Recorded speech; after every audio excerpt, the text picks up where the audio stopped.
The morning sun peeked through the tall glass windows of Westfield International Airport. It was Monday, just after 7 a.m., and Victoria Hargrove had already been at work for 2 hours.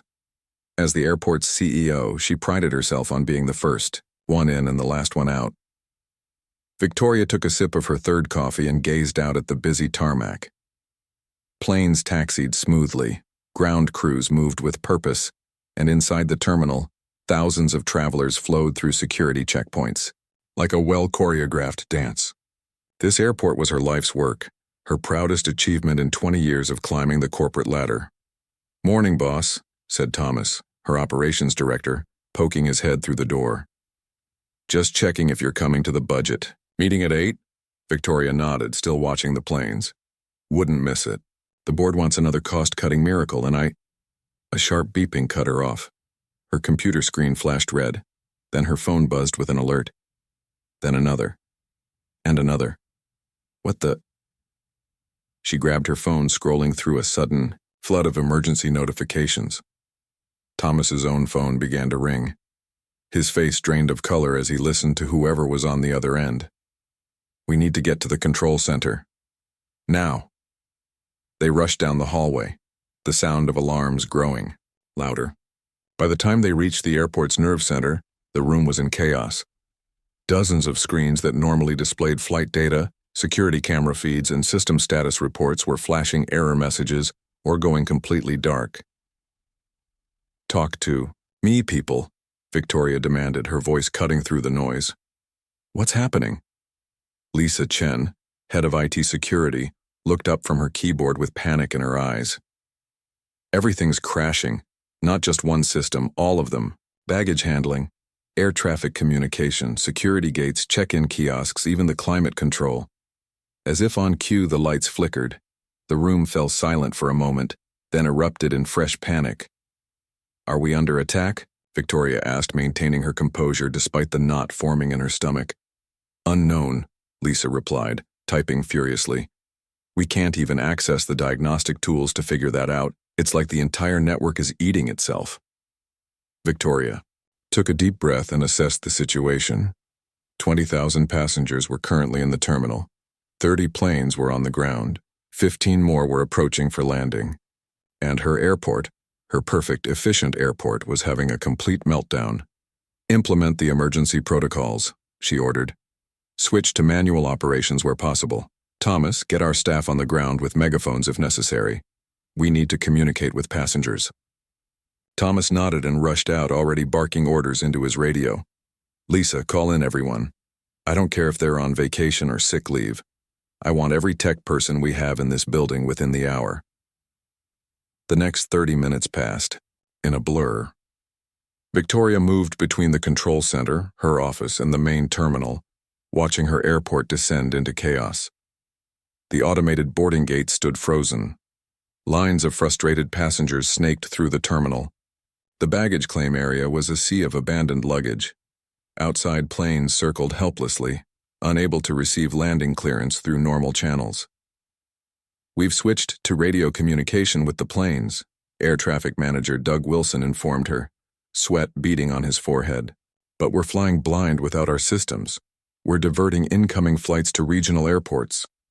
Victoria nodded grimly. Every diverted flight cost the airport thousands of dollars. Every minute of system downtime meant lost revenue, angry passengers, and damage to the airport's reputation that she'd spent years building. In the security office, more bad news awaited. "The electronic doors between secure and public areas are stuck open," said Raj, the head of security. "We've positioned staff at every access point, but we're stretched thin." By 9 a.m., reporters had gathered outside. Victoria's phone wouldn't stop ringing with calls from board members, airline executives, and government officials. The financial losses were mounting by the minute, but that wasn't her biggest concern. Safety was. Without proper systems, the risk of accidents or security breaches multiplied. Back in the control center, Lisa and her team had set up an emergency workstation. 5 tech experts huddled around screens, their faces grim. "Please tell me you have good news," Victoria said, setting down a fresh pot of coffee she'd brought for the team. Lisa shook her head. We've never seen anything like this. It's not a simple hack or power surge. Something has corrupted the core operating system that links all our subsystems together. Can you fix it? We're trying everything. I've called our software vendor, but their techs are stumped too. They're sending someone, but it'll be hours before they arrive. Hours. The word hung in the air like a death sentence. Victoria stepped away and looked out the window at a runway where a plane sat motionless, unable to depart. Hundreds of people sat inside that metal tube, their days ruined, their connections missed, all because her systems had failed. The media's having a field day, Thomas said, returning to her side. He held up his tablet showing a news website. The headline screamed, "Westfield Airport Meltdown, Thousands Stranded as State-of-the-Art Systems Fail." Victoria winced at the sight of her own quote from last month's technology magazine, where she'd boasted about the airport's cutting-edge, fail-proof systems. The board's called an emergency meeting, Thomas added. They want updates every 15 minutes. Victoria straightened her blazer, a habit from her early days when she'd been the only woman in many boardrooms. Tell them I'm a little busy preventing a complete airport shutdown. As she walked through the terminal to assess the situation firsthand, Victoria saw the human cost of the technical disaster. A young mother trying to console two crying children after their vacation flight was canceled. An elderly man looking lost as staff tried to explain the situation without electronic displays to reference. Business travelers shouting into phones, their carefully planned schedules in ruins. "Ms. Hargrove," a voice called out. Victoria turned to see Pamela from customer service jogging toward her. "We have a situation at check-in counter 12, another fire to put out." Victoria followed Pamela through the crowd, apologizing as she squeezed past frustrated travelers. At the counter, a red-faced man was shouting at a visibly shaken young employee. "Sir," Victoria said, stepping between them, "I'm Victoria Hargrove, the CEO of this airport. I understand your frustration, but I assure you we're doing everything possible to resolve this situation."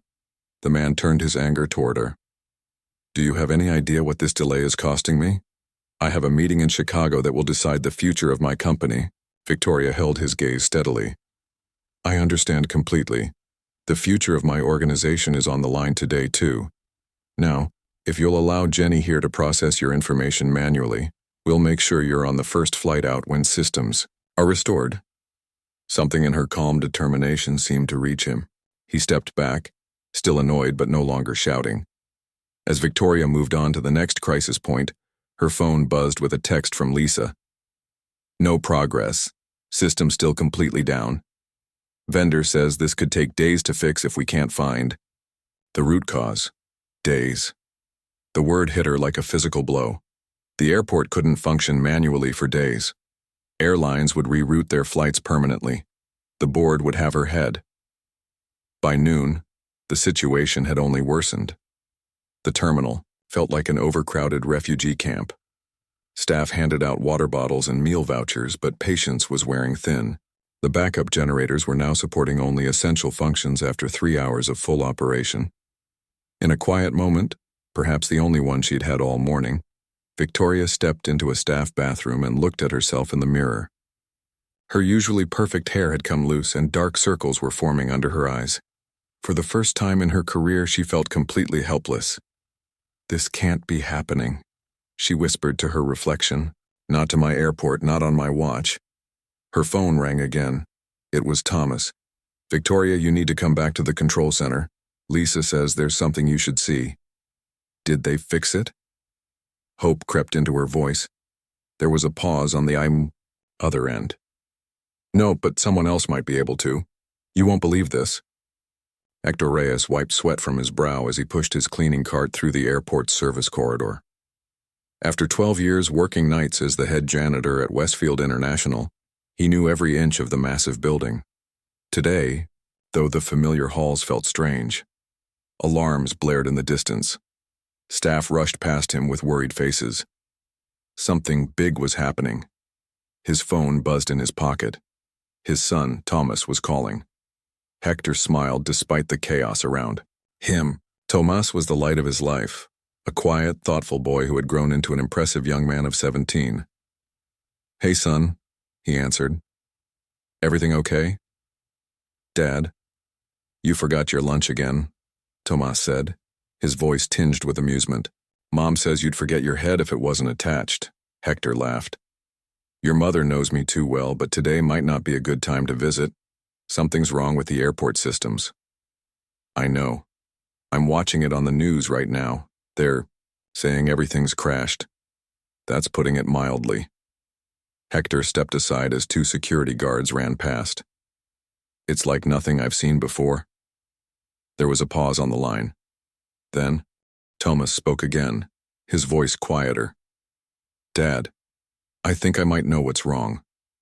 Hector stopped walking. What do you mean? Remember those late nights when I'd come keep you company during your shift? I spent a lot of time watching how the airport systems work. Plus, there was a post about a similar issue on this programming forum I follow. It sounds exactly like what's happening there. Hector leaned against the wall, thinking. His son had always been smart, too smart for the opportunities they could afford to give him. Since he was 9, Tomas had taught himself coding, spending hours at the public library computers and later on the second-hand laptop Hector had saved for months to buy him. Son, this is serious. The airport has a whole team of experts trying to fix this. I know, Dad. But what if I could help? The news says planes are grounded and people are stuck. Hector sighed. His son's heart was as big as his brain. Okay. Come to the East employee entrance. I'll meet you there. 20 minutes later, Hector spotted Tomas walking across the staff parking lot. Despite the summer heat, his son wore his usual outfit, faded jeans, a plain t-shirt, and the old backpack he took everywhere. At 17, Tomas was already taller than Hector, but still lanky, with the same serious eyes his mother had. It's crazy in there, Hector said, swiping his badge to let them inside. I don't even know who I should talk to about this. Tomas adjusted his backpack. Maybe your friend in IT? The one who fixed your phone last year? Carlos? Good thinking. They navigated through back hallways, avoiding the worst of the passenger areas where the chaos was most visible. Hector kept his head down out of habit. After years of working in places where being invisible was part of the job description, he'd learned how to move without being noticed. They found Carlos in a small IT office, frantically typing on a keyboard, while 3 screens in front of him displayed lines of code and error messages. Carlos, Hector called from the doorway. The IT technician looked up, his eyes red from staring at screens. Hector? Man, this is not a good time. The whole system is... I know. But my son, he thinks he might be able to help. Carlos glanced at Tomas, then back at Hector with skepticism written across his face. Your son? No offense, but we have the top IT specialists in the country trying to figure this out. Tomas stepped forward. Sir, I've seen this kind of cascading system failure before. There was a case study on the TechWire forum last month. A smaller airport in Canada had a similar issue. Carlos's eyebrows rose slightly. You follow TechWire? Tomas nodded. For about 3 years now. I also recognize some of your error patterns. You're running Airfield Management System version 8.6, right? With the Jenkins integration module? Carlos sat up straighter. How did you know that? The error format on your screen is specific to that version, and there's a known vulnerability in the way it handles multiple authentication requests. A mix of surprise and suspicion crossed Carlos's face. Kid, how old are you? 17. And you understand airport management systems? Tomas shrugged. I've spent a lot of time in this airport. I watch, I learn, plus I code. Started with basic stuff, moved to more complex programs. I'm especially interested in system security. Carlos looked at Hector. Your son's a hacker? Programmer, Tomas corrected quickly. I don't break into systems. I just like understanding how they work and how to protect them. Hector placed a hand on his son's shoulder. He's smart, Carlos. Too smart for the school he's in. All self-taught. Carlos ran a hand through his hair, clearly torn. Look, I can't just let some teenager access our systems, especially not during a crisis. No matter how much I like your dad. I understand, Tomas said. But people are stuck here, right? Flights can't take off. If I can help, shouldn't I at least try? Carlos looked back at his screens, where new error messages were appearing faster than before. He checked his watch, then pulled out his phone. Let me call my boss. Maybe she can talk to someone higher up. This is way above my pay grade. While Carlos made his call, Tomas peered at the error messages, his eyes moving quickly across the screen. See how the authentication server is cycling? He said quietly to his father. That's not supposed to happen. It's like it's caught in a loop trying to verify something that isn't there. And look, he pointed to another window. The main system thinks it's getting attacked, so it's shutting down pathways to protect itself.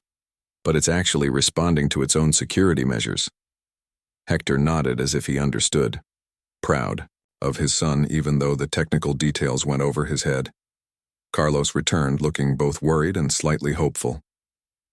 My boss is bringing the head of IT security. They want to hear what your son knows. He turned to Thomas. No promises. Kid, these people are stressed and desperate, but they're also professionals who might not take kindly to suggestions from a teenager. Thomas nodded. I understand. I just want to help if I can. They waited in tense silence for several minutes. Hector noticed his son's fingers tapping against his leg, a habit since childhood when he was thinking deeply about something. Despite the pressure of the situation, Tomas seemed calm, focused. The door opened, and a woman in a rumpled blouse and slacks entered, followed by two men in suits. They all had the haggard look of people who hadn't slept. This is Lisa Chen, our head of IT security, Carlos said. And these are, I don't care who they are, Lisa interrupted. Carlos says your son might know something about our system failure. We've got thousands of stranded passengers and an airport CEO who's about to have a breakdown. If he knows something, let's hear it. All eyes turned to Thomas. Hector saw his son swallow hard, but when he spoke, his voice was steady. Your system is experiencing what's called a recursive authentication failure, Thomas began. It's rare, but it can happen when a security update conflicts with certain legacy systems. From what I can see on these screens, your central management system is rejecting its own security protocols, which is triggering emergency lockdowns across all connected subsystems. One of the men in suits scoffed. And you know this how exactly? There was a similar case at Edmonton International last month. Smaller scale, but the same symptoms. The fix involved isolating the authentication server and manually overriding the emergency protocols. Lisa crossed her arms. We've tried manual overrides. Nothing works. Because you're trying to override at the subsystem level, Thomas explained. But the problem is at the core. You need to access the root directory and modify the authentication verification process directly. The room fell silent. Lisa and her colleagues exchanged glances. That's, Lisa began. Actually, a possibility we haven't explored. The root directory is locked down tight. We'd need top-level clearance. Which we have, said one of the men in suits. I'm on the board. I can call the CEO right now and get whatever permissions you need.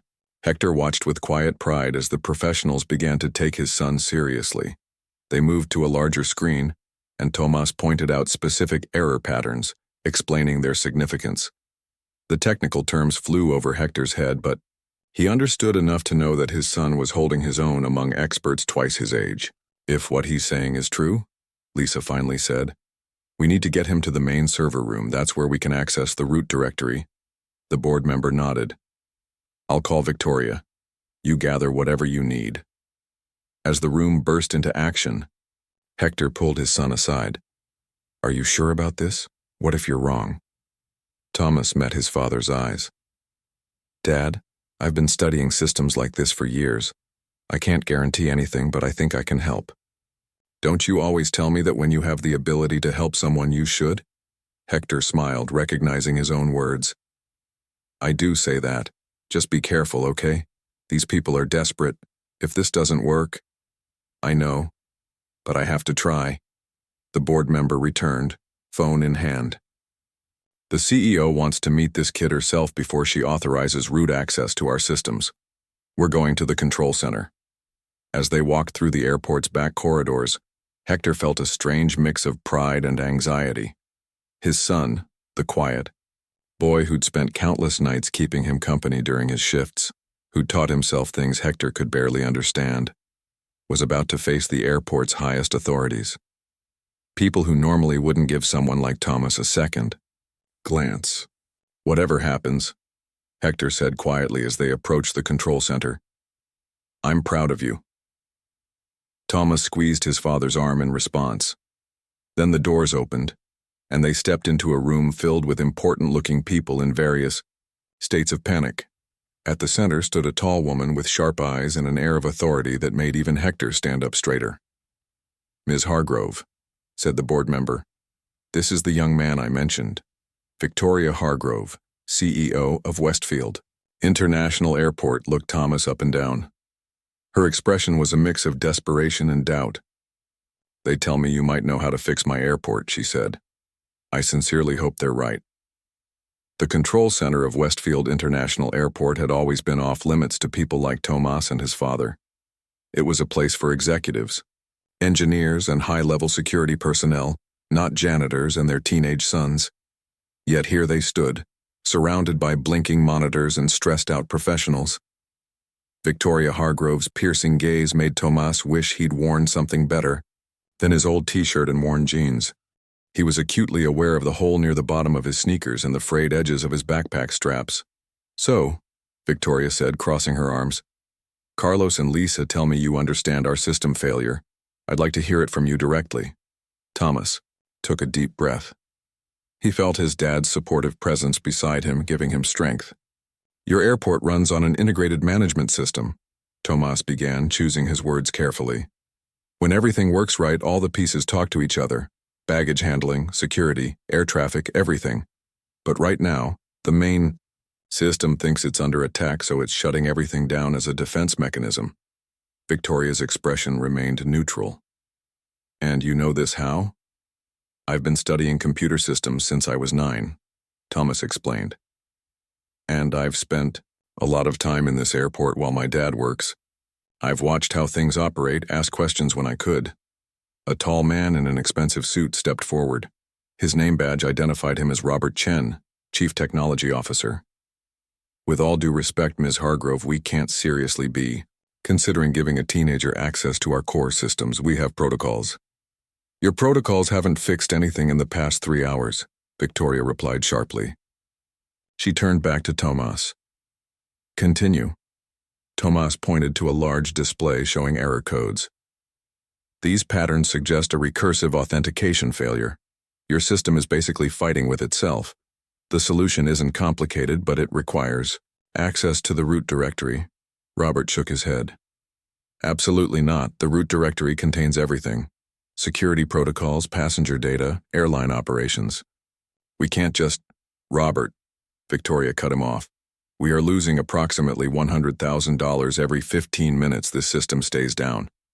Not to mention the reputational damage and the thousands of stranded passengers. If this young man has an idea that our highly paid experts haven't thought of, I want to hear it." The room fell silent. Tomas could feel all eyes on him, some curious, others openly hostile. He spotted Lisa Chen, the IT security head who'd brought him here. She gave him a small nod of encouragement. "What exactly would you do if given access?" Victoria asked him directly. Thomas straightened his shoulders. "I would isolate the authentication server, create a bypass for the recursive checks, and reset the security protocols without triggering the emergency shutdown procedures." Robert laughed dismissively. "And risk compromising our entire network? This isn't a high school computer lab, kid." Thomas felt a flash of anger, but kept his voice steady. "With respect, sir, I understand the risks. I would only modify the specific protocol causing the issue. The rest of the system would remain untouched." Victoria looked between Thomas and her CTO, clearly weighing the options. The tension in the room was thick enough to cut with a knife. "How long would your solution take?" she finally asked Thomas.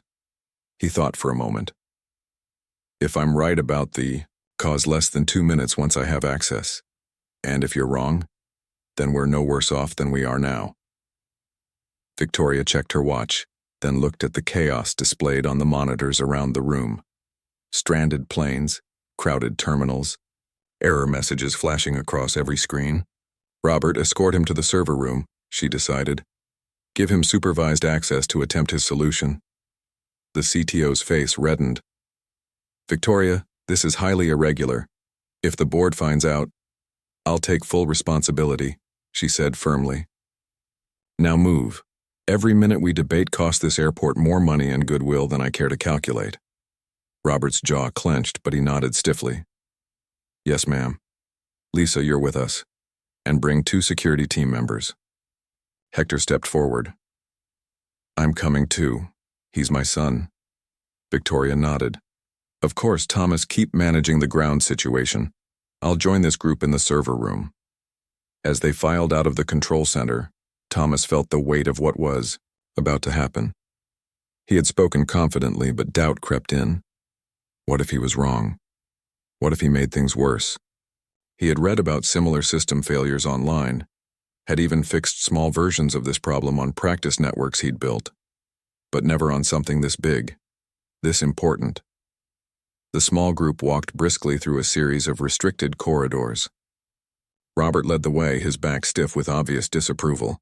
2 security guards flanked Thomas and his father, not quite treating them as threats, but clearly on alert. Lisa and Victoria followed closely behind. You really think you can fix this? Lisa asked Thomas quietly. He nodded. The symptoms match what I've seen before. If your system architecture is what I think it is, the solution should work. And if the architecture is different? Thomas swallowed. Then I'll need to adapt.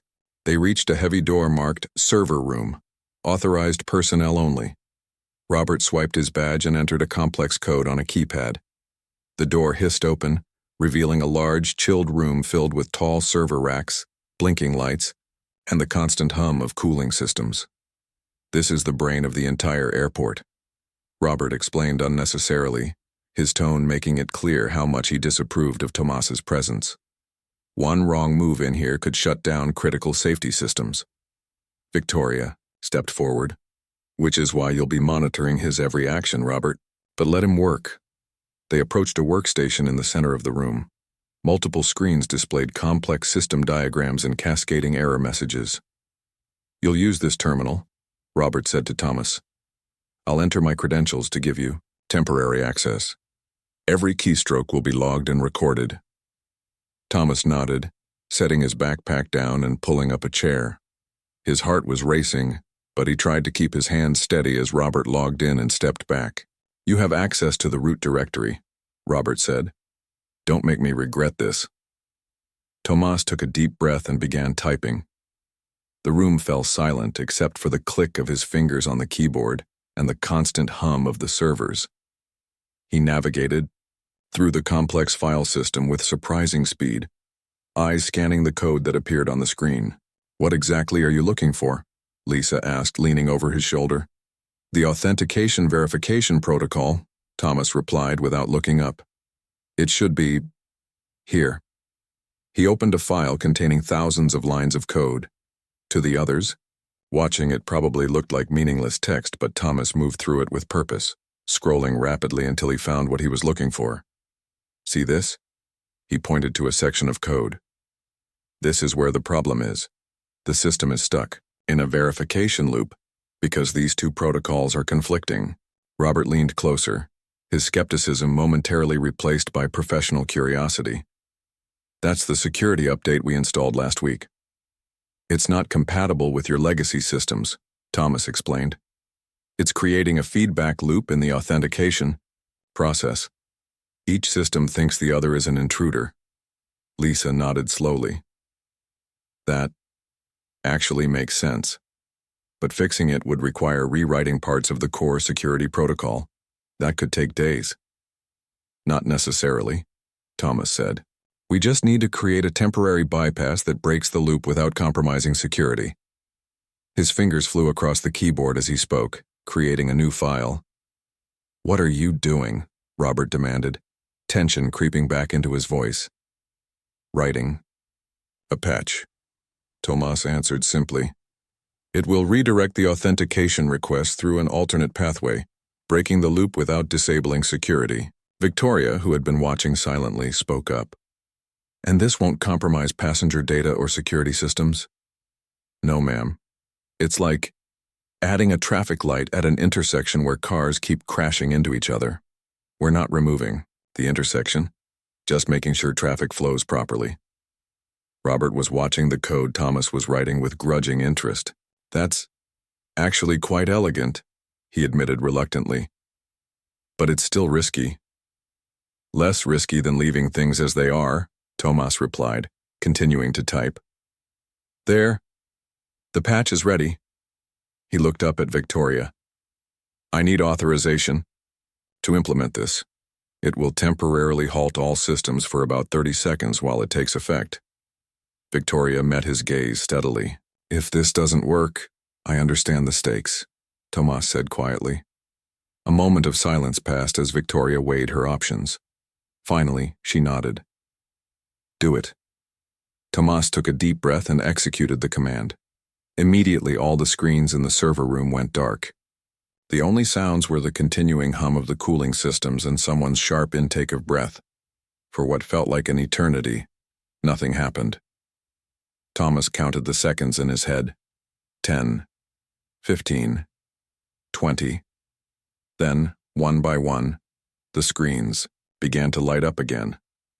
First with basic system information, then with more complex displays. Error messages that had been flashing persistently were replaced by status indicators, slowly changing from red to yellow to green. It's working, Lisa whispered, her voice filled with disbelief. Robert moved quickly to another terminal, typing commands to check various subsystems. Baggage handling coming back online, security gates responding, environmental controls stabilizing. On the main screen, a system-wide status report appeared. Of 32 critical systems, 27 were already showing green status. The remaining 5 were yellow, in the process of rebooting. Victoria's phone rang. She answered it, listening for a moment before a smile broke across her face. Yes. We're seeing it too. Keep me updated. She hung up and turned to the group. The terminal displays are coming back online. Flight information is being restored. All eyes turned to Thomas, who sat quietly at the terminal, monitoring the system's recovery. How? Robert asked, his earlier hostility replaced by professional curiosity. How did you know this would work? Thomas shrugged slightly. I've seen similar problems before, just on a smaller scale. The principles are the same whether it's a home network or an airport. Hector stepped forward and placed a hand on his son's shoulder, his face beaming with pride. Victoria checked the time on her watch. 97 seconds, she said, a note of amazement in her voice. You fixed in 97 seconds what a room full of experts couldn't solve in 3 hours. Thomas felt his face grow warm at the praise. The patch is temporary, he explained. You'll still need to properly integrate that security update with your legacy systems. I can write up some recommendations if you want. Robert nodded slowly, his professional pride clearly at war with his grudging respect. I think we'd appreciate that. Victoria's phone rang again. She answered, listened, then smiled more broadly.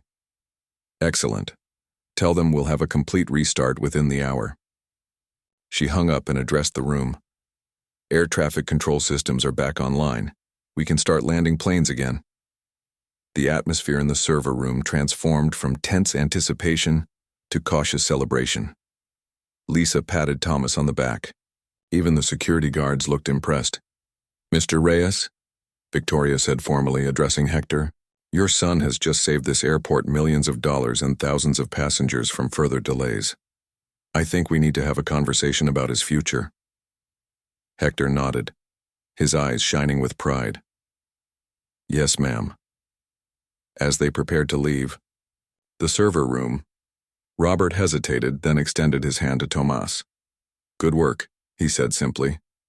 Thomas shook the CTO's hand, a small smile crossing his face. Thank you, sir. They filed out of the server room, Victoria already on her phone coordinating the airport's recovery efforts. As they walked, Hector leaned close to his son. How does it feel? He asked quietly. Thomas thought for a moment. It feels right, he finally said. Like I found where I belong. Ahead of them, Victoria was talking rapidly into her phone. Yes, we're back online. And I want you to set up a meeting for tomorrow morning. We need to discuss creating a new position in our IT department. She glanced back at Thomas and nodded with a hint of a smile. We've apparently been overlooking some exceptional talent. Thomas sat at the terminal in the server room, fingers flying across the keyboard with startling speed. The room had fallen silent, all eyes fixed on the teenager in worn jeans and a faded t-shirt who had suddenly become their last hope. Even Robert, the skeptical CTO, leaned forward with reluctant interest as Thomas navigated through complex system directories. I'm going to create a sandbox environment first, Thomas explained, his voice steady despite the pressure. That way, we can test the fix before applying it to the main system. Victoria Hargrove, who had been standing with arms crossed near the door, moved closer. Explain that in simple terms for those of us who aren't tech experts. Thomas nodded without looking, away from the screen. It's like making a copy of a broken machine to practice fixing it, before touching the real one. If I make a mistake in the sandbox, nothing bad happens to the airport systems. Smart, Lisa commented from behind him. As Thomas worked, his father, Hector, stood nearby, watching with a mixture of pride and amazement. For years he had known his son was gifted, but seeing him now, working confidently among professionals twice his age, handling the pressure of an entire airport depending on him, filled Hector with an emotion too complex for words. The sandbox is ready, Tomas announced after several minutes of intense typing. Now I'll replicate the error and test my solution. On the screen, lines of code scrolled rapidly as Tomas created a miniature version of the crisis that had paralyzed the airport. The room remained silent except for the clicking of keys and the constant hum of the servers. There it is, Tomas said, pointing to a section of code highlighted in red. The authentication protocol is caught in a recursive loop. It's checking itself, finding its own security measures suspicious, and triggering more security measures in response, like an immune system attacking itself. Robert moved closer, professional curiosity temporarily overriding his skepticism. And your solution? I'm creating a modified authentication pathway, Tomas explained, already typing again. It will break the loop without compromising security. On another monitor, a diagram showed the airport's interconnected systems, most of them flashing red, with error messages. The baggage handling system, security gates, check-in kiosks, flight information displays, all down, all waiting for the authentication system to give them the all clear. Tomas worked with remarkable focus, seemingly unaware of the tension around him. Victoria checked her watch repeatedly. Every minute of system failure meant more stranded passengers, more financial loss, more damage to the airport's reputation. Almost ready, Tomas said, finishing a complex sequence of commands. The fix works in the sandbox. Now I need to apply it to the actual system. Robert stepped forward, a hand raised. Wait. Let me see the code first. Thomas nodded and moved aside, allowing the CTO to review his work. Robert leaned in, eyes scanning the screen with professional intensity. After a long moment, he straightened up. It's actually solid, he admitted, sounding surprised at his own assessment. But there's still risk. If this fails, we're already at maximum failure. Victoria interrupted.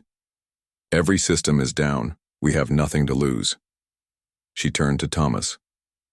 Do it. Thomas took a deep breath and positioned his hands over the keyboard. The system will go completely offline for about 30 seconds when I execute this. Then if it works, services should start coming back online one by one. Everyone in the room seemed to hold their breath. Victoria nodded. Proceed.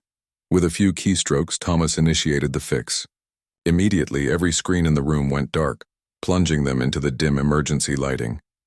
The only sound was the continuous hum of the cooling systems. 5 seconds passed. 10. 20. Lisa shifted nervously. One of the security guards checked his radio, perhaps wondering if the outage had affected communications. Victoria remained perfectly still, eyes fixed on the blank monitors. At 31 seconds, the screens flickered back to life. First with basic system information, then with more complex displays. The diagram of interconnected systems reappeared, but now with a difference.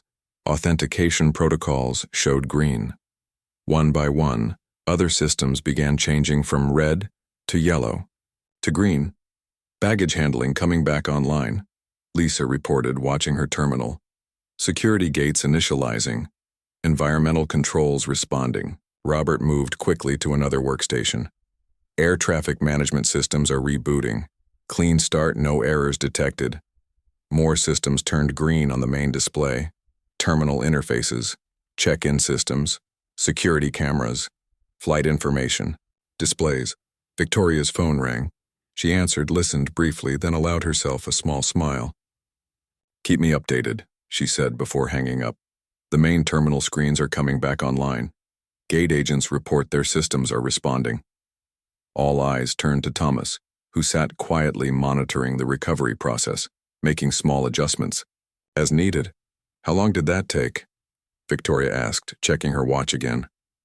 97 seconds from execution to primary systems recovery," Lisa answered, a note of amazement in her voice. Victoria shook her head slightly, as if struggling to believe what she had just witnessed. 97 seconds. After 3 hours of our best people trying everything. Tomas turned from the monitor, seeming almost embarrassed by the attention. The hardest part was identifying the problem. The fix itself was relatively simple.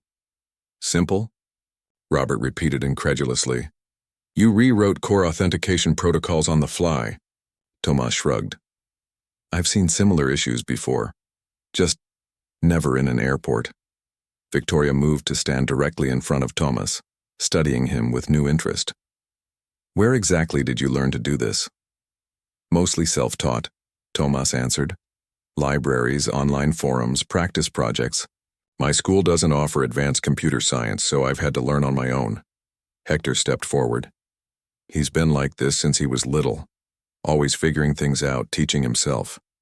I bought him a used laptop 3 years ago, and he took it apart and put it back together better than it was before." Victoria turned to Hector, really seeing him for the first time. "You're on our janitorial staff, correct?" Hector nodded. "Head of night shift cleaning. 12 years now. And in those 12 years, did anyone in this airport's management ever ask about your son's abilities?" Victoria asked, a edge creeping into her voice. Hector shook his head. "No, ma'am. Why would they?" The question hung in the air. Simple yet profound. Victoria's expression shifted subtly, something like realization, perhaps even regret, crossing her face. Before she could respond, her phone rang again. This time the call was longer, with Victoria asking detailed questions about system status and recovery timelines. When she hung up, she addressed the room. "All critical systems are online and functioning normally. We can begin landing diverted flights immediately and resume departures within the hour." She turned to Lisa. "I want a full diagnostic on every system. Make sure this can't happen again." Lisa nodded. "Already on it. And I'll need Thomas's help documenting exactly what happened and how he fixed it." "Agreed," Victoria said. She looked at Tomas directly. "Your temporary fix saved us today, but we need a permanent solution. Are you willing to help us develop one?" Tomas glanced at his father, who nodded encouragingly. "Yes, ma'am. I'd be happy to help." "Good," Victoria said with a decisive nod. "Robert, I want you and Thomas to work together on a complete overhaul of our authentication systems. No more patching old code. We need something robust that won't collapse like this again." Robert looked like he might protest, but after a glance at the still recovering system displays, he simply nodded. "Yes, ma'am. Lisa, you'll coordinate with both of them and make sure the new system meets all our security requirements." Victoria continued issuing instructions with the easy authority of someone used to command. "I want a preliminary report on my desk by tomorrow morning, and a full implementation plan by the end of the week." As the professionals absorbed their new assignments, Victoria turned back to Thomas and Hector. Her expression softened slightly. "Mr. Reyes, I'd like to speak with you and your son privately." Would you join me in my office once we're done here? Hector's eyebrows rose in surprise, but he nodded. Of course. Victoria turned to leave, already dialing another number on her phone, but paused at the door. Thomas, she called back, what you did today was extraordinary. Thank you. With that, she was gone, her brisk footsteps echoing down the corridor as she headed back to the control center to manage the airport's recovery.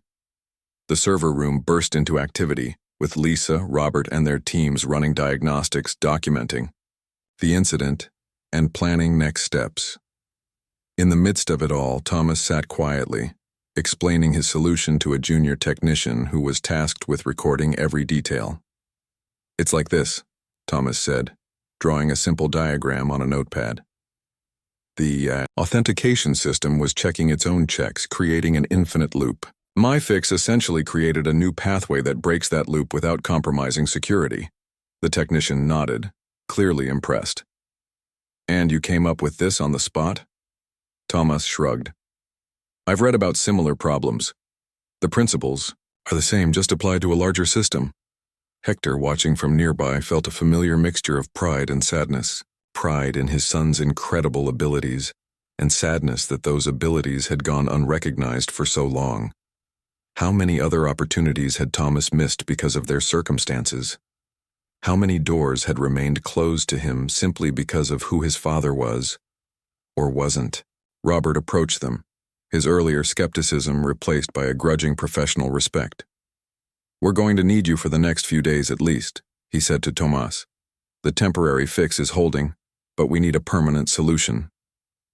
I understand, Thomas replied. I'll help however I can. Good, Robert said with a nod. And I owe you an apology. I was dismissive earlier. That was unprofessional of me. The admission clearly cost the CTO some pride, but Thomas accepted it graciously. No apology needed, sir. I understand the skepticism. Robert shook his head slightly. Intelligence and maturity, a rare combination. He glanced at his watch. The CEO will be expecting you soon. I can have someone escort you to her office when you're ready. After a few more minutes of answering technical questions, Thomas was finally free to join his father. As they were, led through the airport's executive wing, an area neither had ever seen before, Hector nudged his son gently. How are you feeling? He asked quietly. Thomas considered the question. Tired, he admitted. But good, like I've finally done something that matters. Hector stopped walking, turning to face his son fully. Everything you do matters, Thomas. This was just the first time other people noticed. The sincerity in his father's voice made Thomas smile. Before he could respond, they arrived at an imposing door with Victoria Hargrove, CEO, displayed on a sleek nameplate. Their escort, a polished executive assistant, knocked twice before opening the door. Mr. Reyes and his son are here to see you, Miss Hargrove. Send them in, came the reply from inside. Victoria's office was surprisingly modest for someone of her position, functional rather than ostentatious, with large windows overlooking the airfield. She sat behind a glass desk, finishing a phone call as they entered. Gesturing for them to take seats, she quickly concluded her conversation. Yes, we're fully operational again. No, I don't want to discuss blame. Just make sure the press release focuses on our recovery efforts. She hung up and turned her full attention to Hector and Thomas. Thank you for waiting, she said. It's been quite a day. Yes, ma'am, Hector agreed, sitting somewhat stiffly in the elegant chair across from her desk. Thomas sat beside him, looking equally out of place in the executive setting. Victoria studied them both for a moment before speaking again. Mr. Reyes, how long have you worked at Westfield International? 12 years, ma'am. Started as a general cleaner, worked my way up to head the night shift team. She nodded thoughtfully. And in those 12 years, has anyone in management ever asked about your family, your son's interests or abilities? Hector shifted uncomfortably. No, ma'am, it's not the kind of thing that comes up between people like me and people like... He stopped himself. People like me, Victoria finished for him. And that's precisely the problem. She leaned forward, resting her elbows on the desk. Today, Your son saved this airport millions of dollars and thousands of passengers from further inconvenience, and it makes me wonder how many other Tomasis we have, hidden in plain sight, whose talents we're wasting because we don't bother to look. She turned her attention to Tomas directly. You're 17, correct? A senior in high school? Thomas nodded. Yes, ma'am. And what are your plans after graduation? Thomas glanced at his father before answering. Community college, hopefully. I've been saving for my part-time job, and there are some scholarship opportunities. Victoria nodded, making a note on a pad in front of her. I see. And in an ideal world, where would you like to study? What would you like to pursue? The question seemed to catch Thomas off guard. He blinked as if the concept of an ideal world was so foreign he hadn't considered it. I've always been interested in cybersecurity and system architecture, he finally said. Places like MIT or Stanford have amazing programs, but he shrugged, leaving the impossibility of such dreams unspoken. Victoria wrote something else down, then looked up with a determined expression. Mr. Reyes, Thomas, I want to propose something to you both. Today has been a wake-up call for me, in more ways than one. Our airport, my airport, was saved not by our expensive consultants or highly credentialed staff, but by a 17-year-old who taught himself programming while his father cleaned our floors. She stood up, moving to the window to look out at planes now landing and taking off in the afternoon sun. That's a failure of leadership on my part. A failure to recognize and nurture talent regardless of where it comes from. Turning back to face them, Victoria continued. I'd like to offer Thomas a paid internship in our IT department starting immediately, part-time during the school year, full-time in the summer, and when he graduates, Westfield International will provide a full scholarship to the college of his choice to study computer science or a related field. Hector's jaw dropped. Thomas sat completely still, as if afraid any movement might wake him from what surely must be a dream. In return, Victoria continued, he'll work with our team to completely overhaul our systems and commit to at least 3 years with us after college graduation. Does that sound reasonable? Hector found his voice first. Ms. Hargrove, that's incredibly generous, but may I ask why? Why do this for us? Victoria sat back down, her expression serious. Partly because it's the right thing to do. Partly because it makes good business sense to invest in extraordinary talent. But mostly because today showed me that I've been running this airport with blinders on, seeing only what I expected to see. She looked directly at Thomas. And I don't intend to make that mistake again. Thomas finally spoke, his voice quiet, but steady. Thank you, Ms. Hargrove. I would be honored to accept your offer. Victoria smiled, the first genuine smile they had seen from her all day. Excellent. Lisa will work out the details with you both. She stood, extending her hand first, to Thomas then to Hector. I look forward to seeing what you'll accomplish here. As they left the CEO's office, Hector put an arm around his son's shoulders. Neither spoke immediately, both processing the sudden, unexpected turn their lives had taken. Dad, Thomas finally said as they walked toward the exit. What just happened? Hector laughed, a sound of pure joy and amazement. Life happened, son, life just happened. 6 months had passed since the day Westfield International Airport systems crashed. The crisp autumn morning found Victoria Hargrove standing at the podium in the airport's newly renovated conference center, facing a room full of reporters, airport staff, airline representatives, and industry leaders. Thank you all for coming today, she began, her confident voice carrying through the room. 6 months ago, Westfield International experienced what could have been a catastrophic systems failure. Today I'm proud to announce that not only have we recovered fully, but we've implemented a complete overhaul of our digital infrastructure that sets new standards for the aviation industry. Camera flashes punctuated her speech as photographers captured the moment. Victoria G.S. Reyes, any improvements? Always modest, Victoria said with an approving nod. A good quality and a rising star. As they walked toward the ceremony location, Thomas fell into step beside his father. Did you ever imagine any of this? He asked quietly. Hector considered the question. I always knew you were destined for great things, son. But this, he gestured to the airport around them. This exceeds even my dreams for you. It wasn't just me, Thomas said.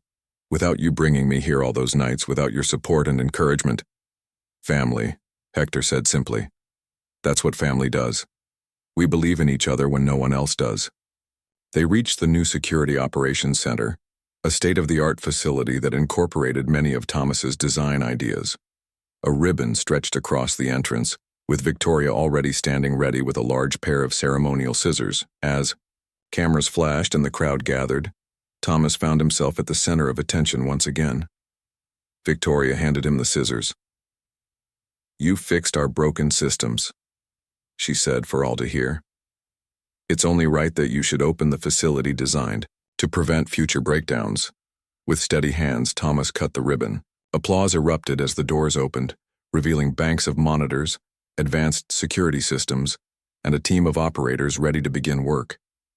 Later, as the event finally wound down and the crowd dispersed, Thomas stood with his parents near the airport's main windows watching planes take off and land against the setting sun. 6 months ago, those planes had been grounded, passengers stranded, the future uncertain. Look at that, his mother said, pointing to a departing plane climbing steeply into the orange sky. That one might be using your security systems right now. Tomas smiled at the thought. Maybe. Definitely, his father corrected. Your work is everywhere in this airport now. As they watched the bustling activity on the tarmac, Victoria approached one last time, now accompanied by a distinguished-looking man Thomas didn't recognize. Before you leave, Victoria said, I wanted to introduce you to someone. This is James Wilson, CEO of Worldwide Airlines, our largest partner. The man extended his hand, which Thomas shook with newfound confidence. Mr. Reyes, Wilson said, I've heard remarkable things about you. In fact, that's why I'm here. We'd like to discuss implementing your security protocols across our entire global network. Thomas blinked in surprise. Global? How many airports would that be? 217 in 43 countries, Wilson replied with a smile. Interested? Before Thomas could answer, his father placed a steady hand on his shoulder. My son is definitely interested, Hector said with quiet pride. But he'll need to review the details and consult with his current team first. Professional courtesy, you understand? Wilson looked momentarily surprised, then broke into an appreciative smile. Of course, I respect that approach. He handed Thomas a business card. My direct number. Call me when you're ready to discuss further. As Wilson and Victoria moved away to continue their own conversation, Thomas turned to his father with wide eyes. Dad, did you just negotiate for me with the CEO of Worldwide Airlines? Hector shrugged, a small smile playing at his lips. I may be a janitor, development coordinator, Thomas corrected automatically. Development coordinator, Hector acknowledged with a nod. But I've negotiated with tough customers all my life, and I've learned that true value should never sell itself short. He looked directly at his son. You are valuable, Thomas, your mind, your skills, your heart. Never let anyone, not even airline CEOs or airport executives, make you forget that. Tomas nodded, tucking the business card carefully into his pocket. 6 months ago, he had fixed an airport in 97 seconds. Now, standing with his parents as the sun set on a day that had opened doors he never knew existed, Thomas understood that the true repair had nothing to do with computer systems. The real fix had been in how people saw each other. How a janitor's son became visible. How an airport CEO learned to look beyond titles and backgrounds. How talent and dedication, once recognized, could change not just systems, but lives. Ready to go home? His mother asked, stifling a yawn. It's been quite a day. Thomas nodded, taking one last look at the airport. His airport in many ways now. Yes, he said. Let's go home. Together, the family walked through the terminal, past the smoothly functioning check-in kiosks, the clear flight information, displays, the efficient security gates, all systems running perfectly, all evidence of the crash long erased. But the memory of that day remained, not as a crisis, but as the moment when everything changed. When systems broke and were rebuilt stronger. When barriers fell and new pathways opened. When a family's quiet dignity was finally seen and valued. And as they stepped out into the cool evening air, Thomas knew with certainty that sometimes the most important systems that need fixing aren't made of code and circuits, but of people and possibilities.